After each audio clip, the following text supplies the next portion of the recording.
नमस्कार दोस्तों। Mahindra construction equipment के एक और लाइव सेशन में आप सभी का स्वागत है। दोस्तों, सबसे पहले सेशन में हमने ये जाना था कि महिंद्रा कंस्ट्रक्शन इक्विपमेंट का जो बैकहो लोडर है महिंद्रा अर्थ मास्टर, इसको खरीदने से आपको किन किन मायनों में बचत होती है और जितनी बचत होती है उसके हिसाब से आपकी कमाई कितनी हो सकती है। दूसरे सेशन में हमने समझा था उन मेंटेनेंस पॉइंट्स के बारे में जो कि आप खुद से कर सकते हैं, छोटे मेंटेनेंस पॉइंट्स लॉकडाउन और आफ्टर लॉकडाउन के टाइम पे जो कि आप खुद से कर सकते हैं। आज हम बात करेंगे, आज का सेशन खास तौर पे किसान भाइयों के लिए है और हम ये बात करेंगे कि बैकहो लोडर कैसे एक एडिशनल बिजनेस बन सकता है किसानों के लिए, उन लोगों के लिए जो कि एग्रीकल्चर में उनका बिजनेस चल रहा है, जो एग्रीकल्चर में काम कर रहे हैं, एग्रीकल्चर से जुड़े हुए हैं। सेशन शुरू करने पहले दोस्तों हमें अपने देश के बारे में जो एग्रीकल्चर से रिलेटेड खास बातें हैं, कुछ फैक्ट्स हैं जो मैं सबको बताना चाह रहा था। हमारा देश दुनिया में दूसरे नंबर पे सबसे ज्यादा एग्रीकल्चर प्रोडक्शन करता है। इस एग्रीकल्चर प्रोडक्शन में सारी चीजें आ जाती हैं, मिल्क, दूध, जो अपना एनिमल हस्बेंड्री से रिलेटेड है, फल सब्जी, सारी चीजें, ऑर्गेनिक फार्मिंग, सारी चीजें मिला के जितना प्रोड्यूस होता है वो हिंदुस्तान दूसरे नंबर पे आता है एग्रीकल्चर में। अगर मैं रैंक वाइज करूं तो दुनिया में पहले नंबर सबसे ज्यादा दूध हिंदुस्तान में पैदा होता है, दूसरे नंबर पे हम है वेजिटेबल और फ्रूट्स में दुनिया में, तीसरे नंबर पे है फिश प्रोडक्शन पे जो मछली पालन होता है। अगर अंडों की बात की जाए तो हम चौथे नंबर पे आते हैं दुनिया में, और पोल्ट्री जिसमें कि मीट वगैरह सब आ जाता है उसमें हम पांचवें नंबर पे आते हैं। ये कुछ बढ़िया फैक्ट्स हैं जो हमें अपने देश के बारे में पता होंगे। जो मशीनरी डायरेक्टली एग्रीकल्चर में यूज होती है उसमें मेजर तो ट्रैक्टर ही है। दोस्तों, शुरुआत जब भी खेती बाड़ी की होती थी पहले जमाने में लोग खुद अपने हाथों से काम करते थे, किसान खुद अपने हाथों से काम करते थे। उसके बाद में वो लोग आए बैलगाड़ी पे, जिनके पास बैलगाड़ी हुआ करती थी उनको किसानों में अच्छा दर्जा दिया जाता था। उसके बाद में डेवलपमेंट हुआ ट्रैक्टर का। ट्रैक्टर में दुनिया भर के अटैचमेंट है जो कि आपको डायरेक्टली खेती बाड़ी में काम आते हैं। ये मशीनें डायरेक्टली खेती में काम आती है, जिसमें ऑगर हो गया, आपका रोटावेटर हो गया, बीज डालने का ये जो सिस्टम है ये हो गया। जिस किसान के पास में एक लेवल पे खेती आ जाती है तो वो जब ट्रैक्टर खरीद लेता है तो उसकी गांव में अपनी एक अलग ही धाक होती है। जब ट्रैक्टर भी खरीद लेते हैं और खेती बाड़ी वापस से लाइन पे आ जाती है, सब कुछ सही चल रहा होता है, तो किसान फिर नए धंधे। हाँ, ट्रैक्टर से पहला स्टेप जो सक्सेसफुल फार्मिंग होती है वो किसान की ट्रैक्टर से होती है, जिसमें किसान आत्मनिर्भर बनता है। सेकंड स्टेप में जब वो खेती बाड़ी में सक्षम हो चुका होता है तो वो दूसरे बिजनेस चालू करता है। इसमें वो कभी कभार अपना एक पिकअप खरीदता है, ट्रैक्टर के पीछे ट्रॉली खरीदता है, ट्रॉली को किराए पे चलाता है, कभी अनाज मंडी में ट्रेडिंग करता है अनाज की, दुकान, कोई छोटी मोटी दुकान खोलता है गांव में, फल सब्जियों का काम करता है, और कुछ लोग ईंट भट्टे का काम भी करते हैं, जो कि मेरे पीछे अभी ईंट भट्टा छुपा हुआ है। मैं आपको इस सेशन में ये समझाऊंगा कि बैकहो लोडर आपके लिए कैसे एक एडिशनल बिजनेस बन सकता है, बैकहो लोडर कैसे आप लोगों के लिए एक एडिशनल सोर्स ऑफ इनकम बन सकता है, और आप बैकहो लोडर की वजह से कुछ ज्यादा कमा सकते हैं। अपने ऐसे रिश्तेदार जिनके पास में काम की कमी है, खेती बाड़ी वगैरह सब सही चल ही रहा है, तो फिर अपने पास में एडिशनल सोर्स इनकम का एक बैकहो लोडर से कैसे आ सकता है। शुरुआत करते हैं ग्राम पंचायत से। ग्राम पंचायत में ज्यादा मैं आपको नहीं समझाऊंगा, मोटा मोटा समझाऊंगा। बेसिकली ग्राम पंचायत का काम होता है कि गांव को कैसे, गांव की कमियां दूर की जाए, गांव को तरक्की की राह पे लाया जाए। इसके लिए ग्राम पंचायत आइडेंटिफाई करती है कई प्रोजेक्ट, जिसमें खेती बाड़ी से रिलेटेड जमीन पैदा करना, बेकार जमीन को उपयोगी बनाना, पॉन्ड बनाना, सीवरेज लाइन वगैरह बनाना, ऐसे बहुत सारे काम होते हैं। ये ग्राम पंचायत फिर ग्राम सभा को ये प्रोजेक्ट बताती है और उनसे फंड्स मांगती है। ये funds central government, state government में अलग अलग स्कीमों के थ्रू आपके गांवों तक आता है। उसके बाद में वो एक कॉन्ट्रैक्टर को एलोकेट करती है प्रोजेक्ट के ऊपर। अपने को जो बैकहो लोडर अपन खरीद के अपन ये कॉन्ट्रैक्टर बन सकते हैं उस गांव में। अगर आपके आसपास 4-5 गांव और वहां पे मशीन नहीं है और आपने वो मशीन ले ली, तो ग्राम पंचायत आपको वो कॉन्ट्रैक्ट दे सकती है। फिर ग्राम पंचायत का एक प्रोग्राम ऑफिसर होता है सरकार का, वो उसको मॉनिटर करता है। अब ग्राम पंचायत किस किस तरह के काम करती है। सबसे पहला काम लैंड डेवलपमेंट है। दोस्तों, ऐसी बहुत सी जमीन है हिंदुस्तान में जो कि बंजर पड़ी है, जहाँ पे कि अपने पास चट्टाने हैं, खेती करने लायक नहीं है। इन जमीनों में से चट्टाने हटाने के लिए मशीन का उपयोग होता है। मेजरली बैकहो लोडर होता है, क्योंकि बैकहो लोडर का ट्रांसपोर्टेशन बड़ा आसान है, खुद से चलती है। सारी चट्टानें हटाई जाती हैं, मशीन को लेवल में लाया जाता है ताकि उसको खेती के लायक बनाया जाए। इसी तरह से खेती के लायक बनाने के लिए कई जंगलात, फालतू के जंगलात, अनवांटेड फॉरेस्ट है, उसको हटाने के लिए बैकहो लोडर काम में लिया जाता है। कई कांटों के पेड़, बबूल वगैरह बेमतलब में उगे होते हैं, वही जमीन अगर खेती बाड़ी के काम में आ जाए तो अपने बहुत काम आ सकती है। सॉइल लिफ्टिंग फ्रॉम फार्मलैंड, ये एक बहुत अच्छा काम है। जब दोस्तों किसान बहुत ज्यादा खेती कर चुका होता है 4-5 साल बाद, उस खेत के ऊपर की परत में जो उसका न्यूट्रिशन है, जो पोषक तत्व है, वो कम हो जाते हैं। उसके बाद या तो फर्टिलाइजर मिलाता है, या फिर वो क्या करता है, ऊपर की 1-2 फुट की मिट्टी को उठवा देता है। ये मिट्टी आराम से बिकती है, ये ईंट के भट्टों में काम आती है, ईंट बनाने के कंस्ट्रक्शन वर्क में काम आती है। इनमें सबसे ज्यादा काम बैकहो लोडर का आता है। एक के बाद खेत के बाद खेत, ये आप किसी भी खेत में आमतौर पे देखे जाने वाला काम है।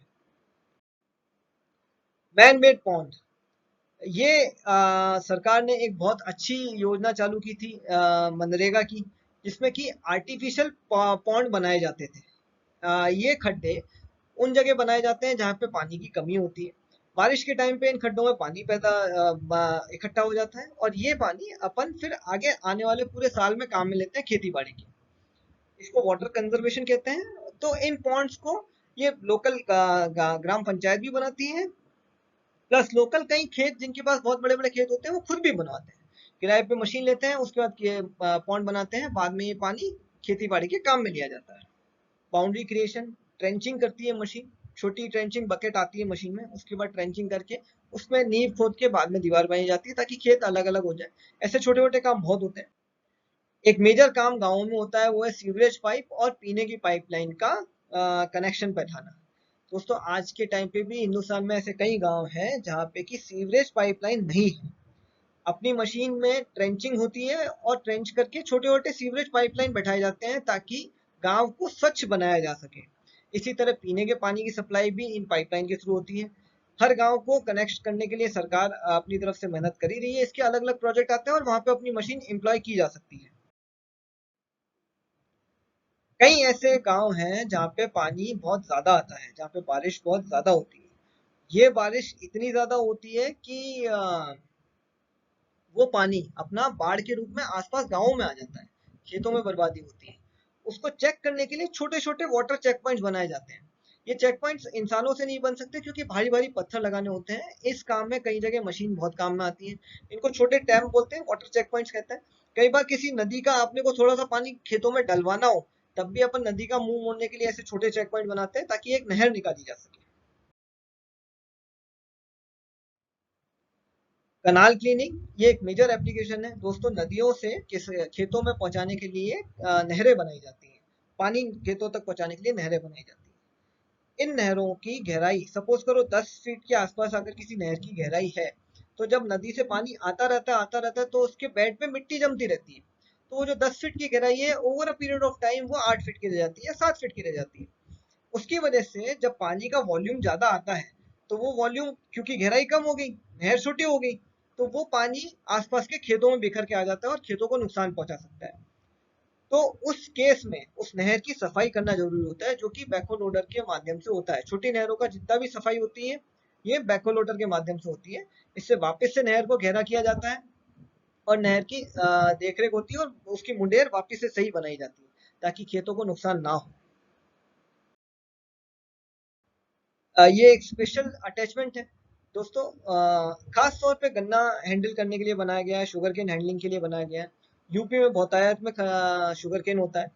शुगर केन को नॉर्मल बकेट में नहीं लिया जा सकता क्योंकि इसका शेप अलग तरीके का है, ये बकेट में आता नहीं है। तो उसके लिए एक ऐसा एक हाथ के जैसा एक अटैचमेंट बनाया जाता है, जिसमें कि सारे शुगर केन को यूं पकड़ लिया जाता है और शुगर केन पकड़ के आप आराम से हैंडल कर सकते हैं। ट्रैक्टर में आराम से ट्रॉली में डलता है, टेम्परों में डलता है। ये ना कि ट्रांसपोर्ट खेत, बल्कि शुगर केन की फैक्ट्रियों में भी ऐसी मशीनें काम में आती है जहाँ पे शुगर केन से चीनी बन रही होती है। ये सारे कामों को अपने को रेंटल इनकम आती है, प्रति घंटे के हिसाब से मशीन चलती है। उसके अलावा भी छोटे छोटे काम ऐसे बहुत सारे होते हैं जो आसपास के किसान करवा रहे होते हैं, आसपास की जमीनों को सही करवाने के लिए कंस्ट्रक्शन के कई काम होते हैं जो गाँव में हो रहे होते हैं, जहाँ पे कि अपनी मशीन लग सकती है। अब मैं बात करूंगा कि भाई महिंद्रा अर्थ मास्टर को खरीदने से आपको क्या फायदा होगा। आपने बैकहो लोडर की काफी ज्यादा काम समझे जो कि अपने को एग्रीकल्चर में काम में आ सकते हैं, बट महिंद्रा अर्थ मास्टर ही क्यों? सबसे पहला कारण है दोस्तों, महिंद्रा अर्थ मास्टर अपने देश की मशीन है, भारत की बनी हुई मशीन है, भारत की रोबस्ट मशीन है। महिंद्रा का डीएनए ही बोलता है, बोलेरो आप लोगों के पास में है, ट्रैक्टरों में महिंद्रा नंबर 1 है। खराब होती नहीं है और साइट कंडीशन के हिसाब से भारत के किसान को देखते हुए बनाई गई मशीन है। इसको खरीदने के बाद में जितना भी पैसा है वो भारत की इकोनॉमी के सुधार के लिए ही जाता है।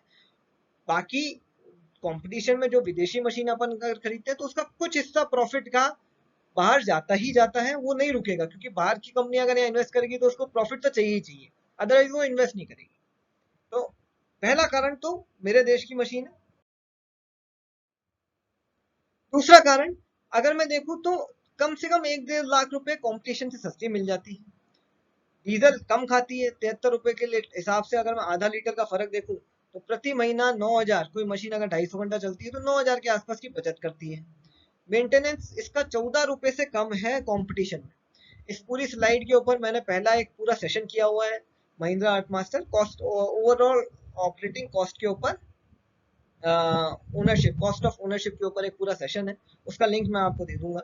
आप उसको पूरा वीडियो को देखें तो आपको समझ में आएगा कि कितनी बचत होती है महिंद्रा आर्ट मास्टर के साथ में। मोटा मोटी पकड़ूं तो अगर 250 घंटा मशीन चल रही है तो 18,000 रुपए प्रति महीना अपनी बचत हो जाती है। एक खास बात जो आप समझेंगे, मशीन कमाती कैसी है, अकाउंटिंग फैक्टर समझना बहुत इंपॉर्टेंट है। क्योंकि मैं आपको बोलूं मशीन खरीद लो और मशीन कमा के नहीं दे तो आपका बहुत नुकसान हो जाएगा। तो अब हमें ये समझना चाहिए मशीन कमाती कैसे है। मोटा मोटी पकड़े तो किसी भी मशीन की कीमत होती है 22 से 25 लाख, और इसमें जो अपने प्रति घंटा इनकम होती है वो होती है 800 रुपए, कहीं ज्यादा होती है कभी कम होती है, बट 700 800 रुपए के आसपास अपने पास आता ही आता है। अब यहाँ पे मैंने 3 कंडीशन दी है रनिंग आवर्स की, जो 200 घंटा प्रति माह है, 250 घंटा और 300 घंटा। समझने के लिहाज से अपन पहले 200 घंटा प्रति माह समझते हैं। ईएमआई अगर मैं पकड़ के देखूं तो ईएमआई बराबर रहती है 50,000 के आसपास, स्टाफ का खर्चा 15,000 के आसपास जो कि बराबर रहेगा। मेंटेनेंस मैंने महिंद्रा की पकड़ी है तो 200 घंटे का अगर मैं 29 रुपए प्रति घंटा मेंटेनेंस आती है, अगर वो मैं पकड़ के चलता हूँ तो यहाँ पर मेरे 5,800 के आसपास मेंटेनेंस का खर्चा होता है। डीजल अगर मैं महिंद्रा के एवरेज को पकड़ के चलता हूँ, 74 रुपए रेट पकड़ के चलता हूँ डीजल की, तो 66,000 रुपए के आसपास डीजल में लग जाता है 200 घंटे में 4.5 के एवरेज के हिसाब से। अगर मैं टोटल खर्चा देखूं तो ये 1,37,400 के आसपास होता है। अब यहीं पे अगर मैं 200 घंटे की इनकम देखूं 800 रुपए प्रति घंटा के हिसाब से, तो वो होती है 1,60,000। मोटा मोटी ग्रॉस प्रॉफिट जो है अगर मैं इनका माइनस कर दूं इनकम में से एक्सपेंस को, तो 22,000 के आसपास इनकम होती है। मैंने ग्रॉस इसलिए लिखा है क्योंकि ऐसे कई छोटे मोटे खर्चे हैं जो मैंने मिस कर दिए हों, वो इसमें से और घटाने होते हैं, वो नेट प्रॉफिट अलग होता है। अगर मैं कंपटीशन की बात करूं तो कंपटीशन का मेंटेनेंस जहां मेरा महिंद्रा अर्थमास्टर का 29 रुपए है, कंपटीशन का है 43 रुपए, यहाँ पे आपको मेजर चोट होती है। यहाँ महिंद्रा अर्थमास्टर का डीजल एवरेज है 4.5, कंपटीशन का है 5 के ऊपर, जहाँ पे आपको मेजर चोट होती है। उस कैलकुलेशन के हिसाब से कंपटीशन का ग्रॉस प्रॉफिट 10,400 के आसपास होगा।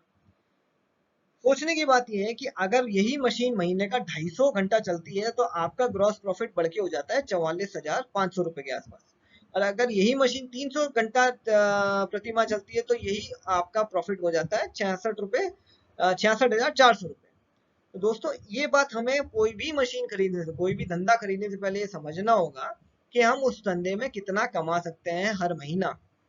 अगर आपको लगता है कि आपके पास में इतना काम पैदा हो जाएगा, आपके गांव में इतना काम आ जाएगा कि मशीन कम से कम 200 घंटा तो चली जाएगी प्रति माह, तो बिल्कुल बैकहो लोडर खरीदें। अगर वो नहीं लगता है कि ये बैकहो लोडर मेरा 200 घंटा नहीं चलेगा, तो मैं आपको बोलूंगा अपन किसी और धंधे में कुछ काम करें, बैकहो लोडर में आपको उतना फायदा नहीं होगा। इसी के साथ दोस्तों मैं आज का सेशन यहीं पे समाप्त करता हूँ। हमारे सोशल मीडिया प्लेटफॉर्म पे ये हम हर जगह प्रेजेंट है, यूट्यूब पे है, लिंक्डइन पे है, फेसबुक पे। इस सेशन से रिलेटेड आपको कोई भी क्वेरी हो आप कमेंट सेक्शन में डाल सकते हैं, कोई डाउट हो आप बिल्कुल पूछ सकते हैं। मैं चाहूँगा आप इन सब में सब्सक्राइब करें और हम ऐसी ही वीडियो जो कि इंफॉर्मेटिव है आपके लिए बना के लाते रहेंगे। मैं अब आपसे इजाजत चाहूंगा। नमस्कार।